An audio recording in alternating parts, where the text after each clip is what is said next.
certo? Bom, um exemplo de uso aí, né? O calçadão de Copacabana, por exemplo, tem lá, né? Um basalto utilizado aí como ornamento na orla, tá certo?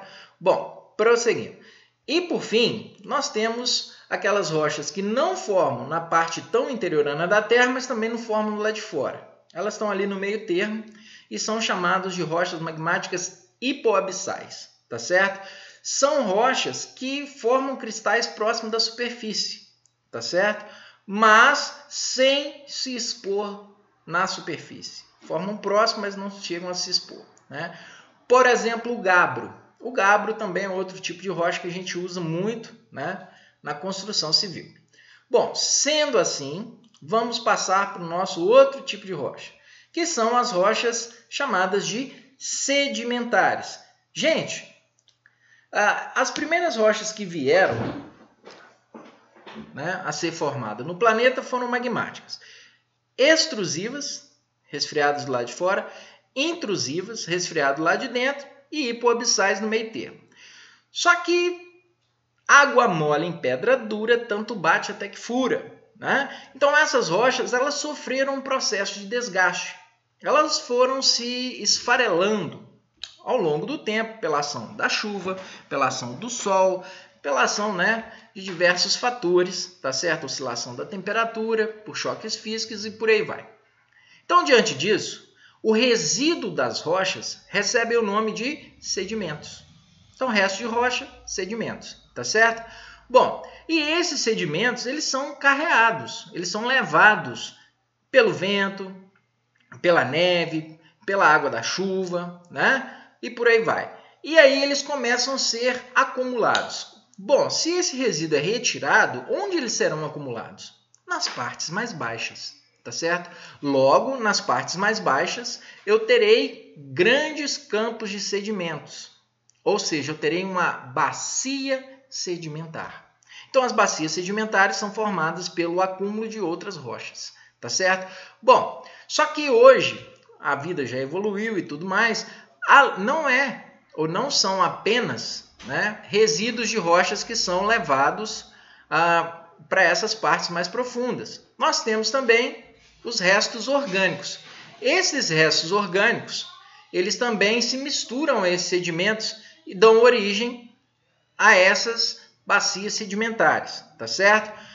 Por um acaso, são nesses acúmulos sedimentares, né, de restos orgânicos que se formam os combustíveis fósseis, também chamados de hidrocarbonetos. Então, veja bem, onde eu vou encontrar petróleo, gás natural, carvão mineral, o xisto betuminoso, em bacias sedimentares. Essas bacias podem ser continentais, né?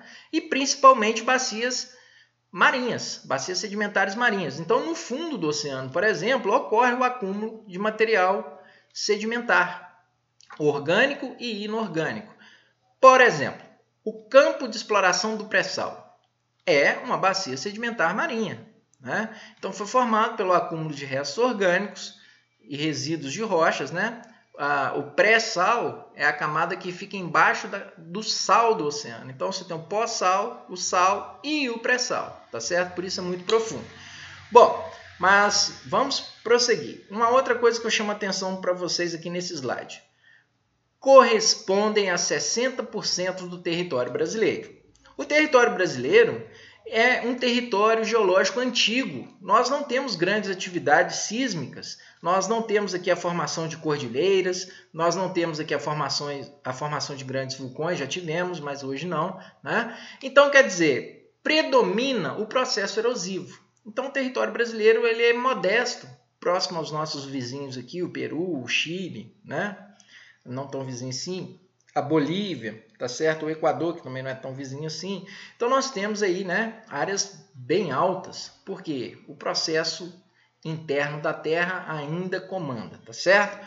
Bom, prosseguindo, então voltando aqui às rochas, nós temos aqui no canto superior esquerdo um exemplo de rocha sedimentar. Percebam, essas rochas elas possuem linhas, né, como se fossem linhas. Essas linhas, gente, na verdade, nada mais são do que deposições que ocorreram em períodos diferentes da história geológica do planeta, tá certo? Do lado superior direito, nós temos aí um exemplo de rocha sedimentar. Percebam, parece resíduo de outras rochas mesmo, tá?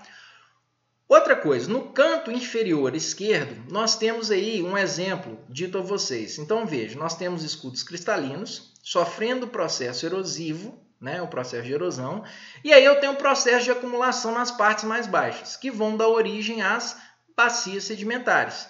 Diante disso tudo, as bacias sedimentares elas são formadas, né, por esse acúmulo inorgânico, no caso de rochas, e orgânicos, no caso dos restos, né, de seres vivos.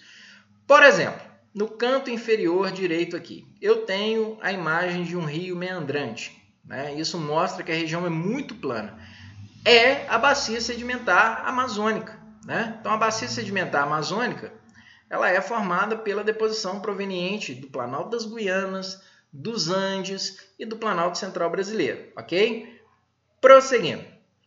Bom, e aí nós temos, né, os tipos de rochas sedimentares. Essas rochas sedimentares, gente, elas podem ser clásticas, também conhecidas como dendríticas, são rochas formadas quase que exclusivamente por resto de outras rochas, né? Não há presença orgânica, tá certo? Nós temos as rochas orgânicas, como o próprio nome sugere, né? Sofrem ou sofreram no passado com a deposição de restos orgânicos.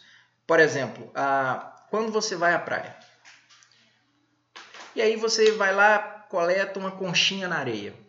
Aquela conchinha foi feita por um molusco, né, produzido ali, ou um pedacinho de coral também, né, e foi criado por um ser vivo. Só que esse ser vivo vai morrer, vai se depositar, principalmente nas partes mais baixas, e isso vai ser acumulado, dando origem ao que nós chamamos de calcário, né? Então, os calcários são formados por resíduos de seres vivos. Outro exemplo, você tem uma floresta que foi